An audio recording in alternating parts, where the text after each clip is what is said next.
Oi, quinto ano, tudo bem? Como vocês estão, galerinha? Saudade de vocês. Como vocês estão? Espero que estejam bem, tá? Olha só, hoje eu vou começar com vocês com a correção das tarefas, certo? E aí nós vamos continuar na apostila. Então, eu vou começar na lição 6, que eu pedi essa tarefa, dei visto, mas nós não fizemos a correção. Nem sei se eu cheguei a dar visto de todos. Mas nós vamos começar por aqui, então, ó. Lição 6, lá na página de vocês, está na página 165, tá bom? Então, ó, 165. Observe os sólidos geométricos a seguir, depois complete. Ó, sólido geométrico formado por faces triangulares e com base quadrada. Então, vai ser a pirâmide quadrangular, tá? Então, formado por faces triangulares e base quadrada. Então, é a pirâmide quadrangular, que é o quadrado e triangular as laterais. Possui 6 faces e 8 vértices. O cubo e o paralelepípedo, né? Que tem 6 faces e 8 vértices. Cubo e o paralelepípedo. Possui 2 bases e uma superfície curva. O cilindro, ó, 2 bases e a superfície curva. Sólidos geométricos que rolam com facilidade. A esfera, o cone e o cilindro. Rolam em torno de seu único vértice e possuem uma base plana. O cone, né? Se você soltar ele, ele gira em volta do seu vértice. É formado por 6 faces planas iguais. O cubo. Certo? Então ficou assim a lição 6, tá bom? A lição 7, observe a figura e complete as tabelas. Bom, o sólido é o cubo, número de faces. A face é como se fosse o rosto deles aqui, né? Então tem 6, número de vértices é a jujubinha, lembra do ano passado? É o pontinho aqui, ó. Tem 8, ó, 4 em cima e 4 embaixo. E o número de arestas, 4 em cima, 4 aqui e 4 embaixo. 12, que seria os palitos de dente, lembra que nós fizemos ano passado? Sólido, né? Tetraedro, número de faces, tem 4 faces. Vértice tem 4 vértices, ó. E número de arestas, 3 em cima, 3 embaixo, 3 mais 3, 6. Aqui, o pentágono, o prisma de base pentagonal. Com o número de faces, ó, 5 em volta, mais uma aqui em cima, mais uma aqui embaixo, 7. Número de vértices, os pontinhos, ó, 5 em cima, 5 embaixo, 5 mais 5, 10. Número de arestas é os palitinhos, ó, de dente, igual nós fizemos ano passado. 5 em cima, 5 descendo, 10, 5 embaixo, 15. E o dodecaedro, né? Número de faces, 12, número de vértices, são os pontinhos. Terá 20, número de arestas, a gente contar 30, certo? Você tem alguma estratégia ou conhece alguma lei na área da matemática para calcular o número de arestas de sólidos geométricos? Caso a resposta seja positiva, deixe aqui alguns registros. Nós vimos, né, a relação de Euler, né, que se uma das respostas possíveis, somarmos o número de faces, né, somar com os vértices e subtrair as arestas, nós vamos obter sempre 2, certo? Que é, pessoal, a relação de Euler, né, faces mais vértices menos arestas, sempre nós vamos chegar em 2. Pode ser relação de Euler, lei de Euler, tá bom? Então, só essa. Vocês podem colocar também outra resposta conforme semelhante a esta, tá bom? Um segundo exercício. Por meio do desenho, represente a figura plana necessária para a construção de icosaedro. Depois, indique quantas dessas figuras planas são necessárias para formar o poliedro todo. Ela é formada, o icosaedro é formado só por triângulos, então nós vamos fazer o desenho do triângulo. E quantos triângulos tem no icosaedro? Nós vimos que são 20. Então, o icosaedro possui 20 faces, são os triângulos, 12 vértices, são os pontinhos, e 30 arestas, que são aqui, tá? Igual se fosse os palitinhos de dente que nós fizemos experiência ano passado, certo? Lição de casa 8. Pinte o quadrado que traz a informação correta. Pedro desenhou um sólido geométrico. Uma das faces é uma região quadrada. Que sólido ele pode ter desenhado? Então, ó, pode ter sido uma pirâmide, porque ó, o cone sempre vai ser um círculo embaixo, igual uma casquinha de sorvete. A esfera é uma bolinha. E o cilindro, igual um rolinho de papel higiênico, né? Então, o possível aqui é a pirâmide, que se a base for quadrada. 2. Observe a planificação abaixo. Ó, planificação de um cilindro, de um prisma de base pentagonal e de uma pirâmide de base triangular. Então, é um cilindro, é a B, né? Prisma de base pentagonal e o prisma de base triangular, tá bom?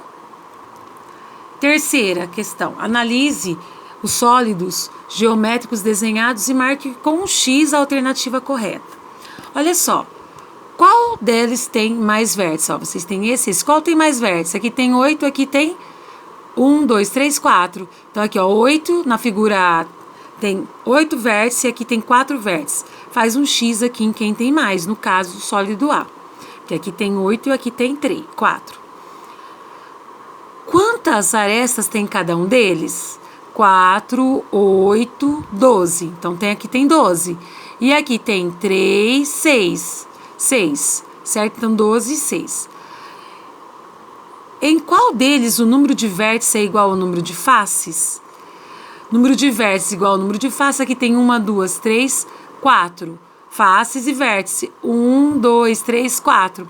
Então, é o B, porque aqui tem 6 faces e 8 vértices. Então, certo? É essa daqui, tudo bem? Lição de casa 9, ó. No hotel, Luísa e Ana participaram de um jogo de cartas diferente. Havia ficha com números e também cartas com operações numéricas.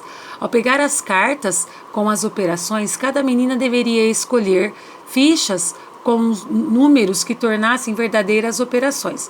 Complete as cartas com operações utilizando os números abaixo para validar as jogadas de cada garota. Então, olha só, a Luísa, eu tirei as cartas abaixo. Com que número deverei completar? Ana, deixe-me ver. Preciso pensar para completar as cartas que tirei, ó. Que número dividido por 9 dá 6? Faço o inverso de dividir, ó. 6 vezes 9 vai dar 54. Então, aqui 54.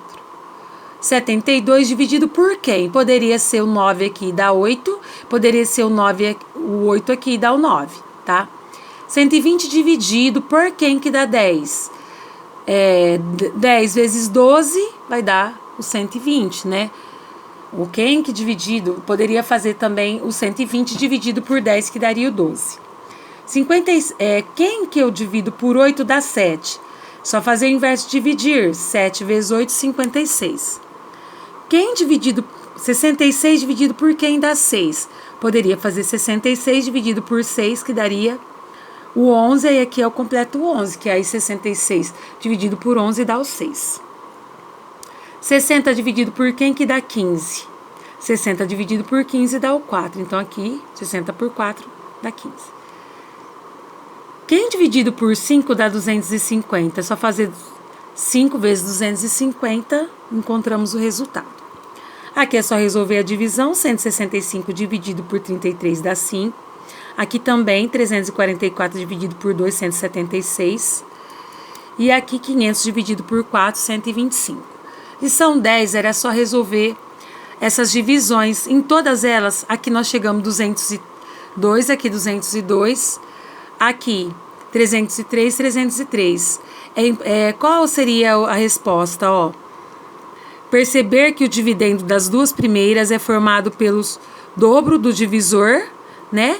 E na última, pelo triplo, certo? Tudo bem?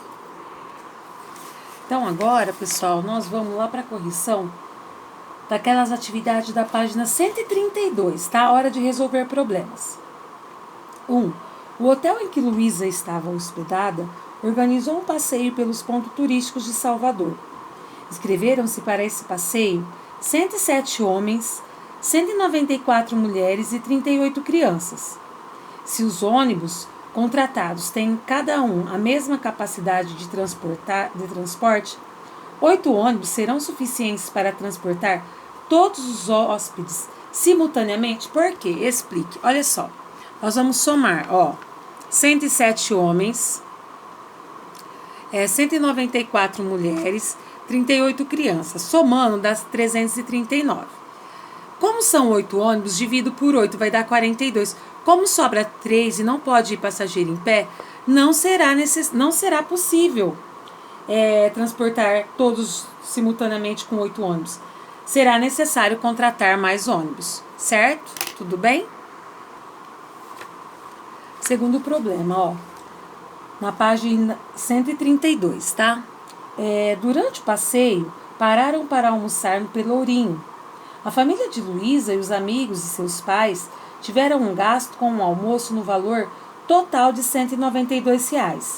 Esse gasto foi referente ao almoço completo para 8 pessoas, certo? Todas as pessoas gastaram a mesma quantia. Qual é o valor cobrado por refeição? Olha só, se nós temos 192, o gasto total do almoço, foram 8 pessoas que almoçaram, então 192 dividido por 8 vai dar R$ 24,00 por pessoa. Então, ó, o valor cobrado por cada refeição é equivalente a R$ 24,00, certo? Tudo bem? Terceiro exercício na página 133. Foram admirar o farol da Barra, que foi o primeiro a ser construído no Brasil. Luísa ficou admirada com os barcos que levavam os turistas para passear. Em um barco havia uma placa com a indicação de sua capacidade, de 38 passageiros. Logo começou a criar situações matemáticas. Quantas viagens são necessárias para transportar 798 pessoas?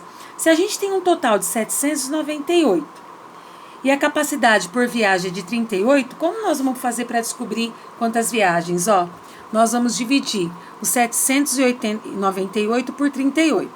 Então, ó, vou pegar só o 78 na tabuada do 38. Vou fazer aqui do lado, ó, um rascunho. Vou tentar o 2. 2 vezes 38, 76. 76 para chegar no 79, sobra 3. Desço 8. 38 na tabuada do 38, 1. 1 vezes 8, 38. Para 38, nada. Então, ó, serão necessárias 21 viagens. Certo? Quarta questão. Na página ainda 133, ó. O pai de Luísa percebeu que a menina já estava brincando de calcular e resolveu desafiá-la em uma operação de dividir. O divisor é 32, o quociente é o dobro de 32, que é o dobro do divisor, e o resto é o maior possível. Qual é o dividendo? Então vamos pensar assim, ó. Ele diz o seguinte, que o divisor é 32, o quociente é o dobro do divisor, então o dobro de 32 é 64. E o resto é o maior possível. Foi essas informações do problema. Ele quer descobrir quem? Quem é o divisor? Então, olha só. O divisor, quem é o dividendo, né? O dividendo, ele vai aqui, ó. Eu não sei quem ele é. O divisor é 32. O divisor vem aqui. O quociente, o lugar dele, ele é a resposta. Ele vai aqui. E o resto? E o resto é o maior possível. Maior possível, se o divisor é 32, para ser resto, ele tem que ser menor que o divisor. E o maior resto possível, quando o divisor for 32, o maior resto possível é o 31, certo? Porque ele tem que ser menor que 32, então o maior é o 31. Então, a gente sabe que na multiplicação, a gente vai, na divisão, o divisor multiplicado pelo quociente mais o resto vai dar o dividendo. Então, nós vamos fazer 32 vezes 64. Fiz essa multiplicação, deu 2.048. Mais o resto. O resto não é 31? Então, 2.048 mais 31, 2.079. Então, o dividendo é 2.079. Certo? Tudo bem? Então, ó, o dividendo é 2.079, certo? Agora, na página 134, ó, preencher as tabelas de multiplicação, depois resolver. Aqui ele faz, ó, divisão por 3, só usou a tabuada, como a gente já sabe decor, foi, como se diz, moleza, né, pessoal? A gente já sabe a tabuada do 3, só fez a divisão por 3 aí, igual a gente já fazia, né? E aí ele só concluiu, ó, que o 1893 é o 631 vezes o 3 mais o resto, certo? Aqui, divisão por 15, ele fez a tabuada do 15 ao lado, por quê? Aí, sabendo a tabuada, já tá pronta, resolveu a divisão, e aí, ó, olha só, ele chegou que 3.970 é quem? 264 vezes 15 mais o resto, tá? O resto aqui é 10, ó, aqui faltou 1, tá bom? Aqui, ó, na apostila faltou 1, mas sobra 10 aqui, tá bom? Aqui, pessoal, também, ó, 3.647 dividido por 12. Fizemos a tabuada ao lado, né? Eu faço sempre num rascunho, quando é maior que 10. Fizemos a divisão normal, igual a gente já faz, sobre o resto 11. Então, a prova real, ó. Quem é 3.647? É o 303 vezes o 12 mais o 11, que é o resto, certo? Sempre que nós fizermos isso, aí esse vezes esse mais o resto, eu chego no dividendo. Aqui, dividido por 7, já sabemos decor a tabuada do 7. Então, ó, ele fez a divisão igual a gente faz, pega o 10, fez essa tabuada do lado aqui, né? Chegamos nesse resultado, o resto é 4. Então, quem é o 1.082? É o 154 vezes 7, mais o resto que é 4. Fizer essa prova real, vamos chegar nessa conclusão. Ele coloca uma conclusão. Explique como a tabela multiplicativa ajudou a resolver a operação de divisão. Por quê, pessoal? Porque a multiplicação é a operação inversa da divisão. E que preencher as tabelas multiplicativas é importante porque elas tendem a facilitar ao resultado da divisão. Por isso que a gente estuda a tabuada e sabe ela de cor, porque facilita na hora da divisão aqui pra gente, tá bom? 2. Na árvore a seguir, observe como cada número é repartido em outros, que são os seus divisores. Se você multiplicar os números na horizontal, chegará ao número anterior e depois aquele que inicia a árvore. Ó, 24, quem dá 24? 6 vezes 4. 6, quem dá 6? 2 vezes 3. 4, quem dá 4? 2 vezes 3. Agora complete. Quem dá o 36? 4 vezes 9. O 4, 2 vezes 2. O 9, 3 vezes 3. Certo? E aqui ficou assim, pessoal. Paramos aqui que meu espaço acabou, tá? Beijos, até a próxima.